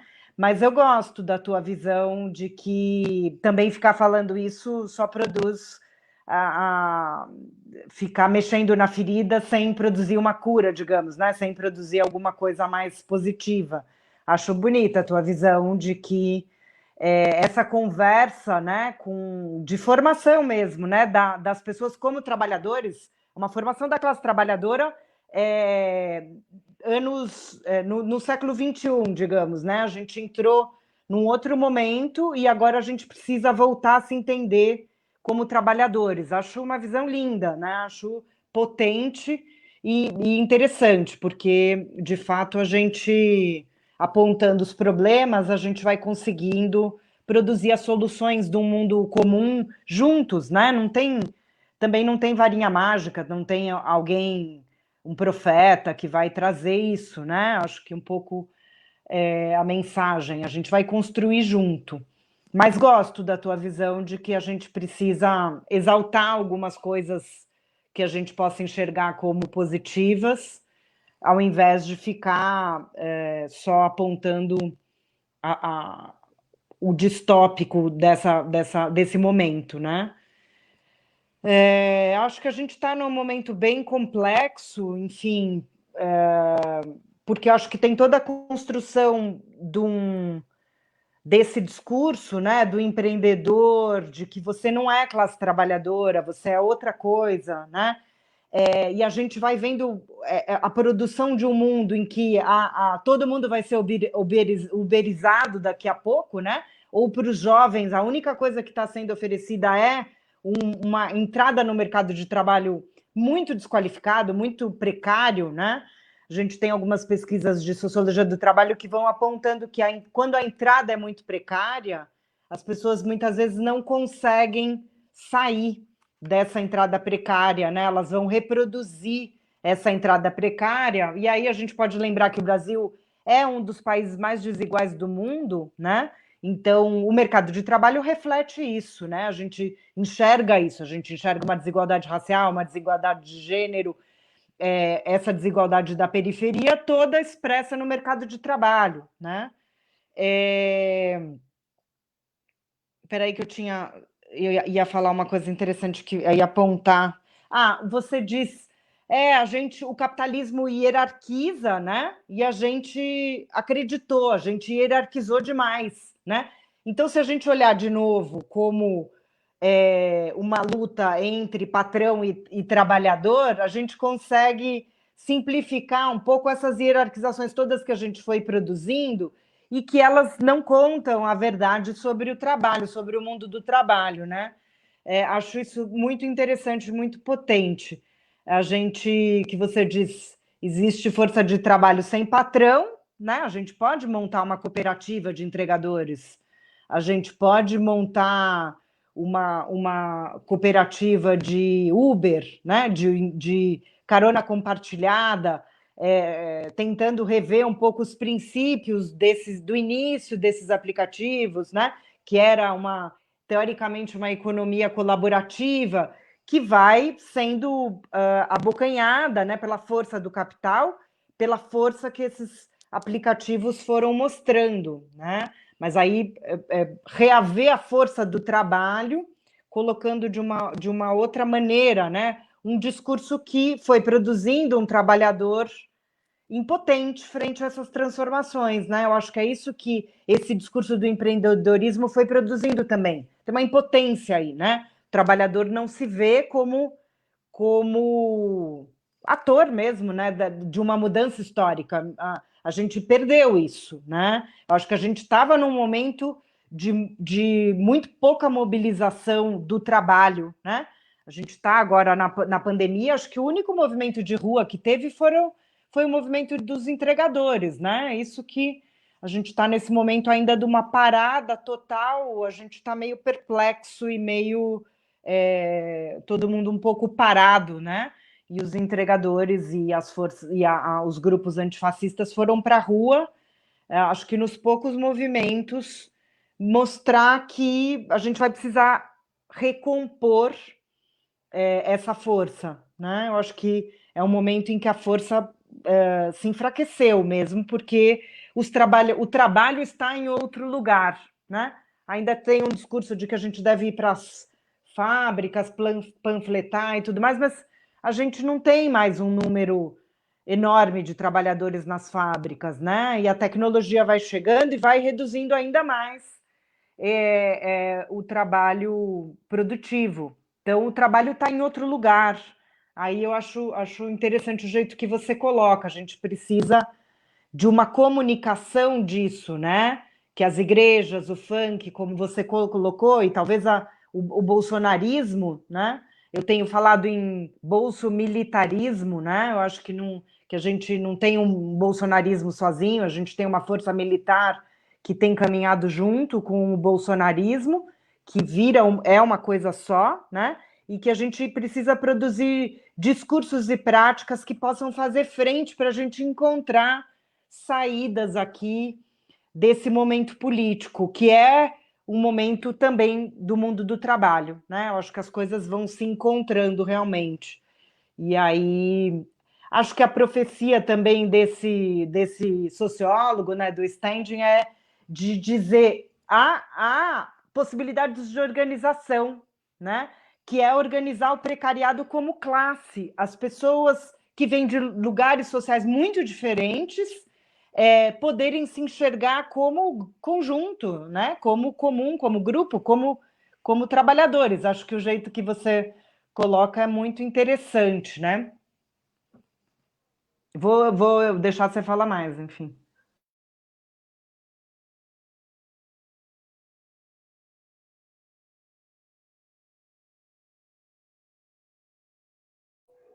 Bom, eu acho que é isso mesmo, certo? Eu acho que é isso mesmo aí que a Marta falou, certo? Mais uma vez, sobre essa coisa de olhar para o futuro, tem que ter a noção de que vai granguenar, né? Assim que fala, que nós corre o risco de perder a perna, de ser mutilado, entendeu? E a gente precisa encontrar uma solução para isso, mano. Precisa encontrar uma solução para isso. Só esperar a perna ser cortada não dá, moro? A gente precisa encontrar uma solução para isso, certo? É... Tá fácil? Tá mó difícil, mano. Eu falo, eu falo isso com a minha carne, assim, tá mó difícil, mano. Os companheiros me mandam pra Cuba. Sabe o que os caras falam, muitos entregadores falam? Eles falam que eu sou financiado pelo PT. Eles falam que eu sou um ator contratado pelo The Intercept para introduzir ideias comunistas nas motos. Eles falam um zilhão de coisas, assim. E aí tem uma coisa que eu aprendi. Aqui na internet, a gente vai perder sempre, mano. Eu aprendi isso na prática da coisa, assim. Porque, assim, ó, não tem discurso bonito que vai ganhar de mamadeira de piroca na internet. Porque, veja bem, ó, a gente não consegue fazer o mesmo mecanismo que eles, entendeu? Nós não conseguimos nem mentir, mano. Nós conseguimos criar uma fake news do Bolsonaro? Não, porque no íntimo da gente a gente fala assim, pô, não é as ferramentas que a gente tem que usar. Eles conseguem, e eles têm 1000 robôs para impulsionar a mentira deles, certo? Então, por mais que a gente queira falar a verdade, aqui a verdade ela acaba morrendo. Agora, na vida real, nas favelas, nas portas das fábricas, nas ruas, nos bolsões de moto, a verdade é poderosa demais. A verdade é poderosa demais. Sabe por quê? Porque você pode falar mentira com a boca, mano, mas seu olho não mente, sua pele não mente, seus gestos não mente, a roupa que você tá vestindo não mente, tudo ao seu redor não mente, só a sua boca que mente. Entendeu? É só a sua boca que mente. Então, por exemplo, você pode chegar lá no bolsão de moto e querer contar uma mentira, as pessoas vão estar olhando no seu olho, vão estar vendo seus gestos, vão estar vendo o que você está vestindo, vão estar vendo como é que é o seu dia a dia, como é que você se comporta. A forma que você se comporta condiz com as coisas que você fala, sabe? Então, pode ser que seja verdade mesmo, entendeu? Então, eu sei que na internet, para muitos entregadores, eu sou um ator contratado pelo The Intercept para introduzir ideias comunistas nas motos. Na vida real, eu sou um entregador que quer colocar comida dentro de casa, mano. Eu sou um entregador que quer empoderar outros entregadores com a consciência de classe, certo? Eu sou um entregador que quero ajudar a organizar os entregadores a um tal ponto que a gente seja poderoso. Porque nós é poderoso, mano. Eu falo isso pros meus companheiros, eu falo, nós é poderoso. Os caras falam assim, mas não é ninguém, mano. Fala, nós é muito, mano. Certo? Alguns meses atrás, eu tava sendo humilhado. Agora eu tenho pelo menos uma vez por mês o Luciano Huck me ligando, perguntando se eu quero bater um papo com o Fabrício. Eu tenho dirigências do sindicato, das centrais sindicais me ligando, certo? Eu tenho dirigências dos partidos políticos me ligando. Então, olha o poder que nós temos só de abrir a boca, só de falar a verdade, mano. Só de falar a verdade. A grande verdade é que a verdade não precisa de robô para viralizar. A verdade viraliza sozinho, só por ser verdade. E nós precisamos do mundo real para fazer isso. Nós precisamos do mundo real para ter efetividade nisso. Morou? Então eu acredito que nós temos que estar dentro das favelas. Eu acredito que nós temos que estar na porta das fábricas que ainda existem. Nós temos que estar nos bolsão de moto. Nós temos que estar na porta da onde o pessoal do telemarketing fica lá e tal, conversar com elas, conversar com as empregadas na vida real, moro? Trocar ideia na vida real, fazer isso acontecer. Porque eu acho que, se for falar de um futuro, eu acho um futuro cada vez mais com cada vez mais distanciamento social, para ser sincero. Cada vez as pessoas mais distantes uma da outra. E eu não estou fazendo uma crítica ao distanciamento social. Eu acredito que esse é o caminho para cuidar da pandemia mesmo. Eu estou fazendo uma crítica ao conjunto da obra da coisa, sabe? Eu acredito que no futuro as pessoas vão cada vez mais uma estar distante da outra. Porque eu já analisava isso novinho. Eu já analisava isso novinho. Aqui na minha quebrada onde eu moro, quando a luz acabava, todo mundo ia pra rua. Não tinha novela para assistir, não tinha nada para fazer dentro de casa. Então minha mãe ia bater papo com as vizinhas na rua, eu ia brincar de esconde-esconde com meus amigos na rua, meu pai ia conversar com os amigos dele na rua. Olha a classe trabalhadora aí conversando. Então o que acontecia? A luz voltava rapidinho, mano. Não demorava nem uma hora, a luz voltava. Aí a favela aqui, todo mundo, a luz voltou, todo mundo gritava, a luz voltou. Todo mundo voltava para dentro de casa para assistir novela. Não era melhor nós ter ficado na rua conversando? Porque aí uma hora a gente ia falar, as coisas tá ruim, né, mano? As pessoas iam falar, tá ruim, meu, como é que tá na sua casa aí? Tá ruim, mano. E na sua, tá ruim. Por que nós tá vivendo essa vida se nós não precisa viver isso? Se eles dependem da gente. É eles que dependem da gente, nós não dependemos deles. Se o mundo acabar, mano, se o mundo começar a acabar, nós tá pronto pro fim do mundo, mano. Eu falo assim, ó, se você jogar resto de porco pra eles, eles faz cara de nojo, mano. Se você jogar resto de porco pra nós faz feijoada e fica feliz, mano. Firmeza? Nós tá pronto pro mundo começar a acabar. Eles não sabem lavar nem os pratos, mano. Eles precisam de nós para arrumar a cama deles, eles precisam de nós para lavar os pratos deles, lavar as roupas deles, dirigir os carros deles, entendeu? Fazer a comida deles, precisa de nós para tudo. Nós não precisa deles para nada. Se a luz acabar e nós ficar conversando, nós vai conversar sobre isso. Morou? Se a luz acabar e nós desligar a TV, nós vai conversar sobre isso na rua. O mundo mudou, mano. O mundo mudou, as pessoas agora estão na internet. As pessoas estão no Facebook, as pessoas estão no Twitter, estão no Instagram, as pessoas estão presas a essa coisa. Se um dia isso parar, as pessoas vão ser obrigadas a conversar. Então a gente não tá mais conversando, mano. A gente não tá mais se comunicando. E quando a gente se comunica de uma forma muito rasa, muito superficial. A gente não se aprofunda na dor da gente.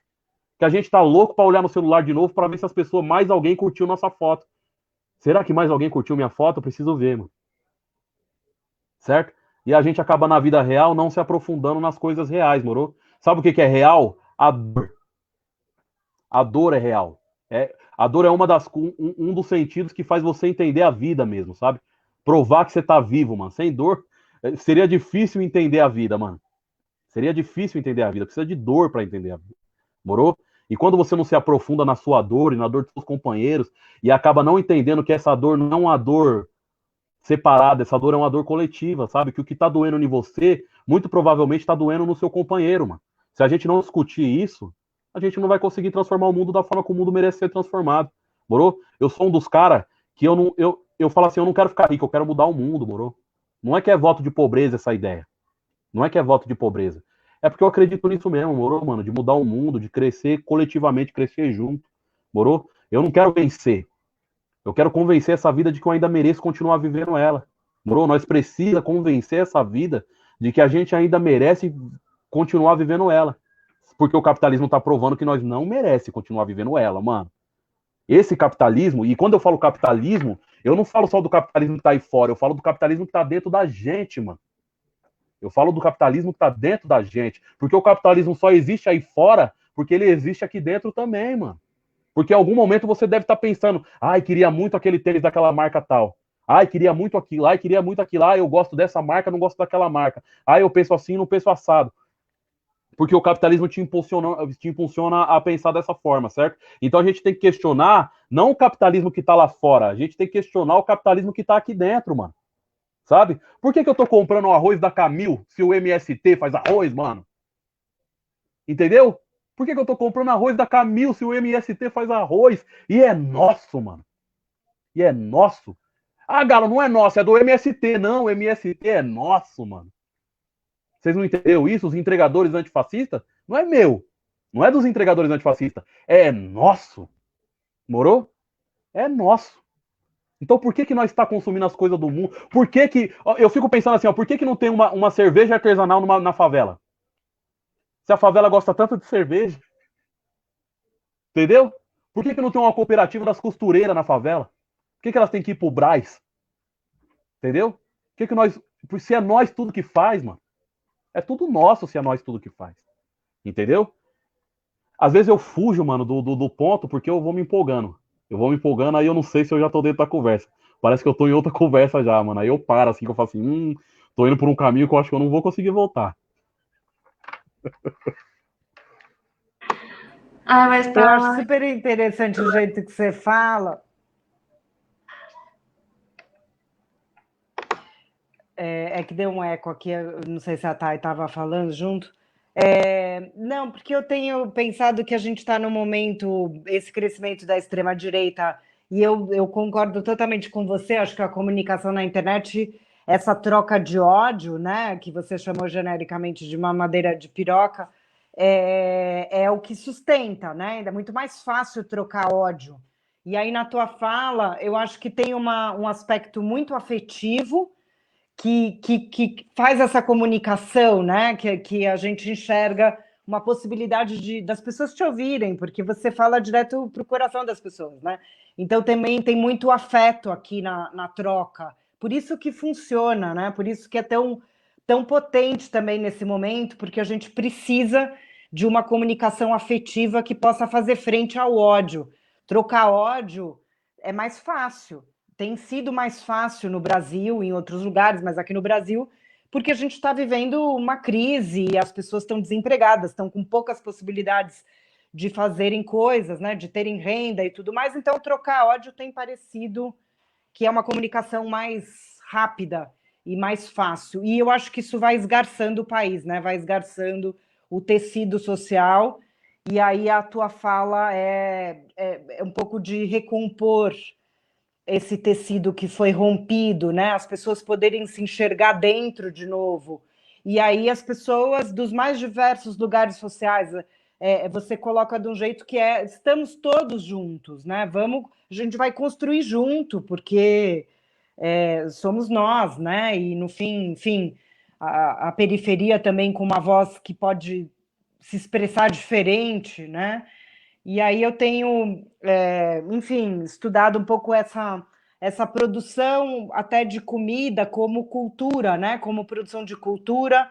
Então, tem o Rafael, por exemplo, Mesquita, que era o coordenador do Banco Comunitário lá da Zona Sul, que são experiências dessas da economia solidária e de uma experiência mais comunitária. E o Banco Comunitário foi uma experiência, enfim, mas com muitas fases já de funcionamento dele, né? De fazer a comunidade se enxergar ali, né? E aí o Rafael acabou indo morar num sítio, está produzindo orgânicos e produzindo uma cerveja artesanal. E aí eu experimentei a cerveja, eu não sou muito fã de cerveja artesanal. E eu falei, mas é gostosa a sua cerveja. Ele falou, porque eu estou produzindo cerveja para um paladar da periferia, não da Vila Madalena, porque o paladar da Vila Madalena vai querer uma cerveja diferente, mais forte. Eu estou produzindo para vender aqui, na periferia, né? E aí o paladar da cerveja é mais leve, é uma cerveja leve, e eu achei mais gostosa, também não curto muito cerveja artesanal. E aí, mas tem isso, né? De você ver essa produção e as pessoas que estão fazendo essas coisas estão produzindo muito nisso que você falou, né? O arroz do MST é nosso, né? Por que a gente está consumindo arroz no supermercado, né? Indo no supermercado comprar, mas é uma lógica que é muito entranhada em todos nós, né? E eu acho bonita essa visão de que o capitalismo está dentro de nós, né? Bem o Marx falando, a gente modifica fora e modifica dentro. E aí, quando a gente modifica dentro, a gente vai modificar fora. Tem uma dialética aqui e aí a gente tem que voltar, né, para o nosso próprio capitalismo, para o capitalismo que está dentro, para poder mudar fora, né? E poder mudar até o padrão, onde a gente consome, padrões de consumo e tudo mais, mas não é fácil, né? Porque o capitalismo é muito sedutor, muito fetiche, né? E a sedução do fetiche nos leva a fazer coisas que a gente sequer percebe, né? Então, as nossas tarefas são muito grandes, né? Muito grandes. Eu fico muito feliz de ter uma mesa como essa aqui na semana de EPP, né? Porque é muito importante tudo isso que vocês estão trazendo, essa fala tão potente, tão forte, falando sobre a precarização do trabalho, sobre a questão do trabalhador, até expandindo, né? O Galo trazendo isso com tanta empolgação, e é muito bonito ver tudo que ele tem para falar também. E para ir caminhando um pouco para o encerramento, tem algumas outras questões aqui, umas perguntas. Aí eu posso passar aqui para vocês? Temos aqui da professora Kershis, que é também da EASH, da USP. Ela perguntou: precisamos refundar as representações profissionais dos trabalhadores. Como fazer esse movimento? Aí quem tiver à vontade para falar um pouco. Ó, eu vou falar por mim, eu vou deixar a professora responder, porque assim, ó, eu sou um cara, eu sou burro, mano. Eu disfarço bem para as pessoas não descobrir que eu sou burro, mano. Como refundar as representações profissionais dos trabalhadores? Eu não entendo assim. O que é as representações dos profissionais? Tipo, o PT, os sindicatos, é isso? Os partidos políticos, é isso? Nessa questão política de Tô representação, de perguntando, foi ter isso aí mesmo. trabalhadores representando, fazendo política, etc. É nessa linha. Ah, a gente tem muito pouco trabalhador representando, mano, os trabalhadores. A gente tem muito pouco, mano. Você tem um monte de velho branco lá. Um monte de velho branco, filho de herdeiro de canavial, sabe, mano? Herdeiro das coisas mais zoadas. Olha o Dória aí. Olha o Dória aí, sabe? Olha esses caras tudo aí, o PMDB aí, os caras, sabe, mano? A gente tem muito pouco classe trabalhadora lá, certo? A gente tem que colocar mais classe trabalhadora lá, acima de tudo, classe trabalhadora, certo? E aí, dentro dessa classe trabalhadora, ela precisa ser bem plural, né? Precisa ser bem preta, precisa ser bem gay, precisa ser bem trans, precisa ser bem mulher, precisa ser bem indígena, mas todos conectados pela classe trabalhadora, mano. Todos conectados pela ideia da classe trabalhadora. Porque senão, para mim, não funciona. Certo? Porque se você falar assim para mim assim, ah, a mulher é feminista, eu falar assim, é isso aí, mano. O mundo é isso aí, mano. Precisa que as mulheres vai para cima mesmo. Mas ela é liberal, eu falo assim, pô, aí ferrou. Aí ferrou, mano. Pra mim, ferrou. Entendeu? Essa ideia liberal me ferra, entendeu? Porque as pessoas falam, o liberal é aquele cara que quer que o mercado seja livre, né? E aí eu fico pensando assim, o mercado tem que ser livre num tempo onde o produto mais cobiçado do mundo é o ser humano, onde o produto mais cobiçado do mundo é a força de trabalho. Fica parecendo que eles querem liberdade para poder explorar a gente, mano. Entendeu? Fica parecendo que eles querem liberdade para poder explorar mais a gente. Tá ligado? Porque quando você conversa com alguém liberal, eles amam a ideia do aplicativo. O mercado se autorregula. Falei, se autorregula nas minhas costas. É isso? O mercado se autorregula nas minhas costas. É isso que vocês querem, né? Tá bom, vocês querem liberdade para poder botar mais peso nas minhas costas. É isso? Então para mim, não existe um caminho que não vá pela classe trabalhadora, tá ligado? A luta é da classe trabalhadora. E aí dentro da classe trabalhadora tem preto, tem indígena, tem mulher, tem trans, tem gay, tem todas as identidades que precisam lá estar conectadas pela ideia da classe trabalhadora. Morou? E também tem entregador, e tem metalúrgico, e gente que trabalha na indústria química, né? Enfim, que eu acho que daí você abre para isso que vou chamar do precariado, né? E eu acho, Cris, um beijo. A Cris deu aula comigo também. E eu acho que é isso que esses movimentos, novos movimentos, estão construindo, né? Que é construir uma representação que possa alargar, né, o que é a classe trabalhadora. Achei muito interessante o que você está trazendo e construindo, né? É muito forte. Temos aqui também uma outra questão, que é do Anderson Pirota. Pode-se dizer que é uma disputa de narrativa, trabalhador que não se enxerga como trabalhador? Acho que a gente falou um pouco disso no começo também. O trabalhador ele está sendo disputado, né? Se a gente parar para pensar hoje, o trabalhador está sendo disputado por várias pessoas. Está sendo disputado pelas religiões, está sendo disputado pelos partidos políticos, está sendo disputado pelas empresas, está sendo disputado pela TV, pelos outdoors, pela revista, pelas músicas, por tudo. O trabalhador ele é disputado a todo momento. A força de trabalho é o produto mais cobiçado do mundo, né, mano? Então, quem tem que entrar nessa disputa de fato, com força, é os companheiros e companheiras que querem de fato defender a classe trabalhadora. Porque a gente vai ter que disputar também, entendeu? Se você quiser conscientizar, ajudar a conscientizar a classe trabalhadora, você vai ter que disputar com a igreja, você vai ter que disputar com um monte, você vai ter que disputar com o baile funk, você vai ter que disputar com o partido político, você vai ter que disputar com o bolsonarismo, você vai ter que disputar com o petismo, você vai ter que disputar com ismos e ismos e ismos e ismos e ismos, entendeu? É uma disputa. A coisa é uma disputa mesmo, infelizmente.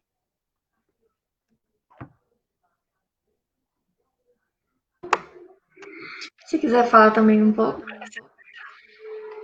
sobre essa questão. Não, eu ia falar que a disputa é com o capitalismo também, que eu acho que é das coisas mais fortes, né? A disputa mais, não sei se é a mais forte, mas muito forte, porque é muito, as estruturas são muito arraigadas, né? O modo disso tudo funcionar e essas mudanças, essas mudanças contribuem para que o capitalismo ganhe novas forças, né? Quando parece que a crise do capitalismo é uma crise mortal, ele encontra novos jeitos, né? Então, sei lá, essa revolução 4.0, agora a tecnologia chegando, né? A gente está vendo isso nos algoritmos, né? De repente tem essa mudança muito brutal no mundo do trabalho, né? Produzida pela chegada dessas tecnologias, dos algoritmos introduzidos nessas tecnologias, isso vai produzindo. Ainda eu acho que a gente não viu tudo, né? Da possibilidade disso. E acho que o Galo tem razão. A possibilidade é, quanto mais liberal, menos direitos os trabalhadores tiverem, mais a gente vai trabalhar ganhando menos. Porque eu acho que os entregadores estão mostrando isso para a sociedade brasileira. Acho que o Galo comunica isso bem, né? Você tem que trabalhar cada vez mais para ter um rendimento cada vez menor. A promessa de que a gente ia ter tempos ociosos e que a gente ia ter um ócio e ia ficar e aproveitar a vida fazendo outras coisas, ela não tem se cumprido, né? Ela tem se apresentado uma utopia e aí as disputas estão aqui, né? É no tempo, no fim, né? No tempo do trabalho e a produtividade do trabalho, quer dizer, esse trabalho que foi sendo retirado toda a criatividade dele, toda a possibilidade potente do trabalho, e ficou só custos e riscos para os trabalhadores, que nem como se trabalhadores se enxergam mais, né? Os trabalhadores se veem como empreendedores. Então tem lá a manicure ganhando por cada unha que ela faz, ela não ganha nas janelas, né? A gente vai tendo novos modos de contratação do trabalho, e agora na pandemia, enfim, as pessoas ficaram numa situação, pelo menos quer dizer, uma situação complicadíssima de trabalho, né? E, e esses novos contratos vieram para ficar. Então, não vejo, estou com o Galo, assim, não vejo outra possibilidade que não uma organização mais que carregue todo mundo, né? Não são só os entregadores, tem um monte de gente que já está na uberização do trabalho, no precariado, e que a luta só acrescenta, mas é uma luta por direitos, né? Uma luta por direitos do trabalho. E é uma luta muito complicada, porque a gente acabou de ter uma reforma trabalhista que, como os especialistas apontavam, ia piorar a condição de trabalho e a remuneração do trabalho, né? O que a gente vai enxergando, vai vendo, vislumbrando novos modos disso acontecer. Então, realmente as lutas são muito necessárias e enormes, né? Enormes. E é uma disputa mesmo dessas falas poderosas, né? Porque daí vem os partidos políticos, vem os sindicatos, acho que demoraram para acordar que os entregadores são uma categoria de trabalho que precisa estar junto, que a gente precisa ver como a gente vai organizar todo mundo junto, né? Parece que o sindicalismo mais tradicional demora a enxergar isso, né? O Anderson foi meu aluno na ESP, do Sindicato dos Bancários. Um beijo, Anderson, para você. E está dizendo, tem uma disputa narrativa, acho que tem mesmo, né? De como que a gente vai se enxergar como grupo, juntos, trabalhadores, né? Tem que hierarquizar também as pessoas, né? Coisa que o capitalismo produz e que realmente é das tarefas mais difíceis.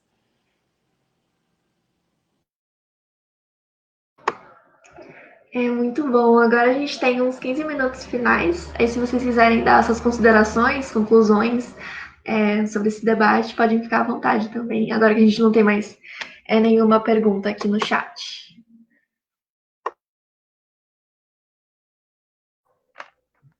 Bom, vou então seguir o ritmo aqui, falar e depois passar a palavra para Marta. Bom, é isso aí, pessoal. Esse, para mim, essas são as minhas ideias, é o que eu penso, é simples, certo? Não é nada muito elaborado, tudo que eu falo é o óbvio, nada é uma coisa, sabe? É o óbvio, mano. Eu gosto de ser óbvio, certo? Porque eu acredito nisso.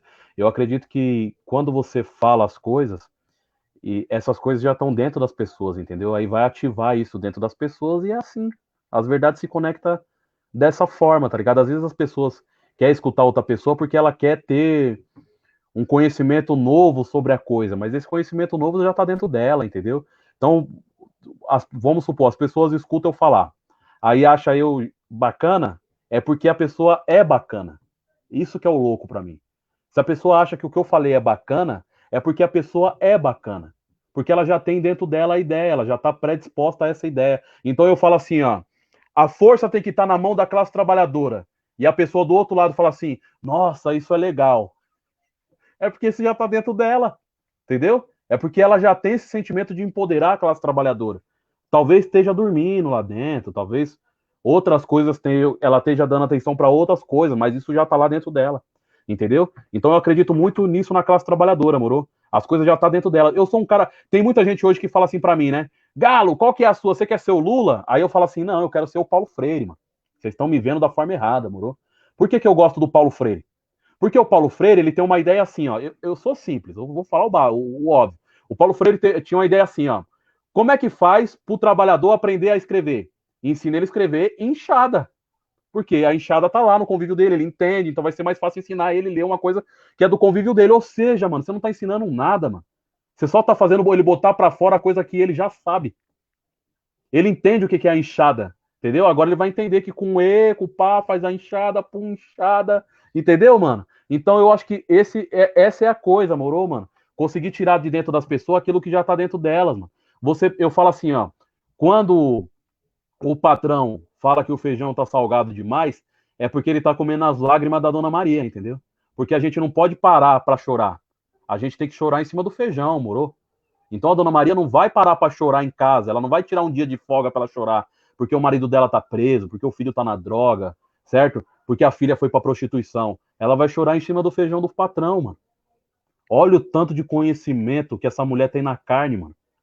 Porque se tem uma coisa que ensina as pessoas é isso, a dor, o sofrimento. Ensina as pessoas incrivelmente, mano. Então eu acredito que a classe trabalhadora já tem um conhecimento dentro da carne dela. Só precisa tirar para fora, moro? Só precisa dar um jeito de ativar isso, sabe? Ativar e aí a coisa vai ser assim, mano. Para mim é isso, entendeu? Quando isso começar a se ativar dentro da classe trabalhadora que já tá lá, esse conhecimento já tá lá. Eu falo que todo trabalhador tem um capital escrito na carne. Os três, viu? Os três. Todo trabalhador tem um capital escrito na carne. Todo trabalhador tem essa crítica ao capitalismo escrito na carne, mano. Entendeu? Então já tá lá. É só ativar o bagulho que cada um vira um Marx.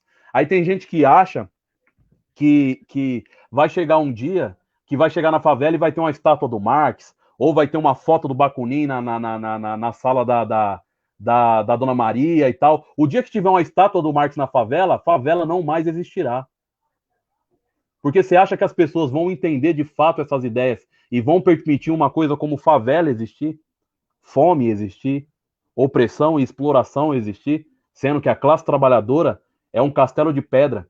A classe trabalhadora é um castelo de pedra, mano. Esses ricos, a burguesia, eles é castelo de areia, morou? O que eles fazem? Eles protegem o castelo de areia deles com as pedras que somos a gente, entendeu? Nós é pedra, cada trabalhador é uma pedra. Nós é assim, nós é duro, entendeu, mano? Nós é uma pedra. Unido, a gente forma um castelo de pedra, morou? Só que a gente fica perdido a um ponto da gente proteger o castelo de areia deles. O dia que eles não tiver mais a proteção desse castelo de pedra, eles vão se mostrar como eles são, um castelo de areia. Qualquer vento derruba. E nós, unidos do outro lado, nós é castelo de pedra. Como é que faz para um castelo de areia ganhar de um castelo de pedra? Impossível. Morou? É impossível, mano. Então o poder mesmo já está até na mão da classe trabalhadora, que ela não sabe disso ainda. Morou? Eu falo que a luta já está ganha só da gente saber qual que é a luta. Se a classe trabalhadora soubesse qual que é a luta, a luta nem precisaria ser travada, ela já estaria ganha, porque nós é tão grande, eles é tão pequeno, nós é tão grande, tão verdadeiro, e eles é tão pequeno e tão mentiroso, que só de saber qual que é a luta já tá ganha.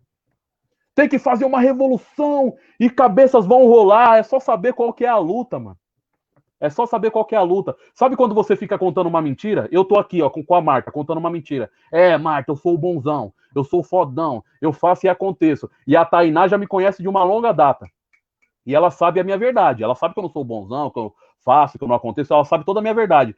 Se eu tô aqui contando a mentira pra Marta, e de repente eu vejo a Tainá chegar, eu começo a me tremer todo. Eu falo, meu Deus, a Tainá sabe da minha verdade.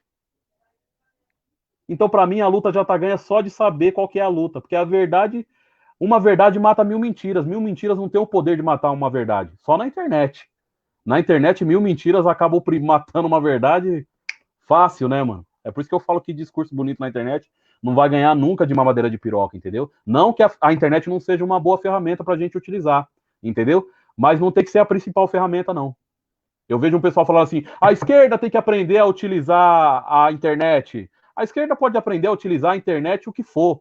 Se a esquerda não estiver disposta a utilizar as mesmas artimanhas da direita, de fake news, dessas coisas, não vai adiantar nada. Se a esquerda não quiser...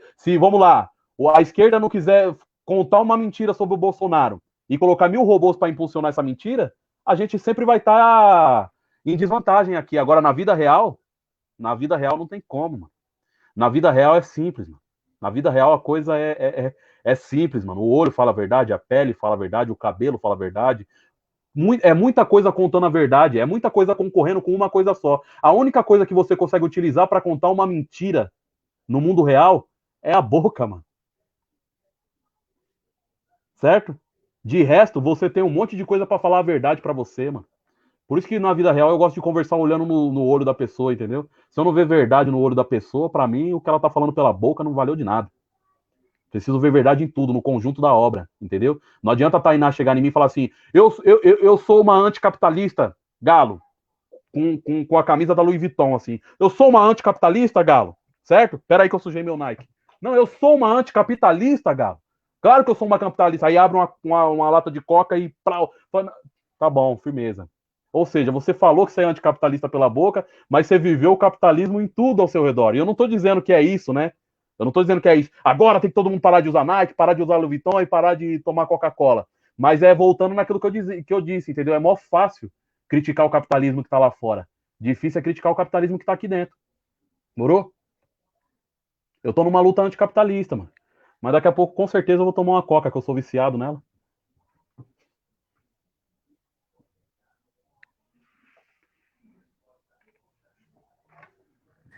É muita contradição, né? É isso, nessas brechas da contradição que o capitalismo se firmou, né? Não tem jeito.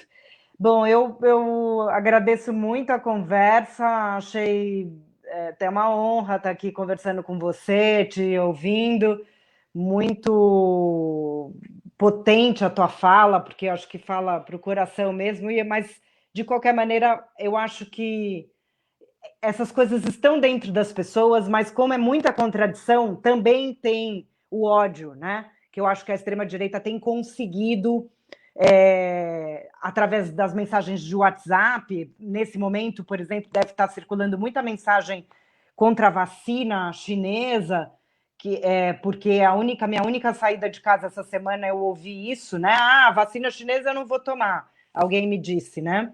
E aí eu fiquei olhando assim, falei, bom, só pode tá vindo esse tipo de mensagem por WhatsApp, porque acho que a pessoa acredita que vai ter uma mudança do DNA, que a vacina vai injetar nela, enfim. Então, essas coisas estão chegando pelo WhatsApp, né? Essas coisas estão chegando por algum lugar e elas vão entrando, né? Então, como a gente vai fazer para os discursos, né? Para o discurso de uma pessoa se multiplicar e virar o discurso de um grupo muito grande, né? Eu acho que você deve pensar nisso todo dia, né? Um desafio enorme, né?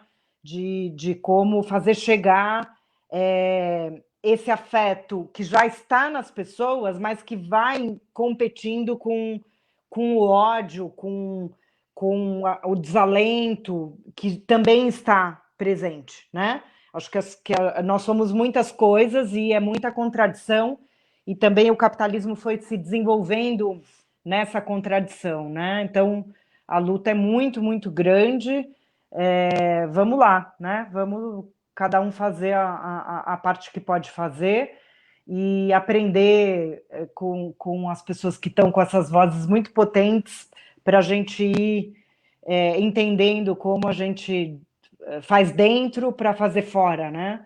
Como que a gente vai estar na luta junto, como a gente vai estar na rua assim que a pandemia amainar, a gente vai estar junto na rua, fazendo essas disputas, né? Eu agradeço o convite de vocês, do Centro Acadêmico, e fiquei muito animada de fazer essa conversa, muito, muito bom estar aqui conversando com o Galo. Obrigada. Ai, mais uma vez agradecendo demais a participação por terem aceitado esse convite. Acho que é muito importante para a gente que é estudante e futuros gestores públicos, né? Então, pensar sobre as questões, as reflexões que vocês trouxeram é muito enriquecedor. Acho que inspirou muito a fala de vocês. Queria agradecer também todo mundo da comissão organizadora, do centro acadêmico, da Vertuno, os mestrandos, o Observatório Interdisciplinar de Políticas Públicas, professores, todos os convidados que também participaram nas outras mesas, vocês. Espero que todo mundo, até quem está assistindo, tenha aproveitado essa semana de gestão de políticas públicas, que foi muito rica de palestras, de mesas, de minicursos, de apresentações dos mestrandos. Então, creio que todo mundo tenha tirado algo bom dessa semana, que é muito importante. E a gente encerrou esse debate da melhor maneira possível, né, da nossa semana de EPP, que foi incrível, de fato, fechou com chave de ouro esse momento. E queria avisar para não esquecer de seguir a gente nas nossas redes sociais. Aí a gente está aqui no Facebook, no Instagram, que é @kgpp, aí também na página do YouTube. E tudo vai estar disponibilizado lá para a gente ver depois, acompanhar esse debate que é muito importante. E mais uma vez, obrigada, Galo e professora Marta. Tenha um bom final de semana e eu desejo uma boa noite para todo mundo. Muito obrigada. Valeu, Tainá. Valeu, Marta. Obrigado, viu? Tamo junto. Valeu muito. Valeu muito.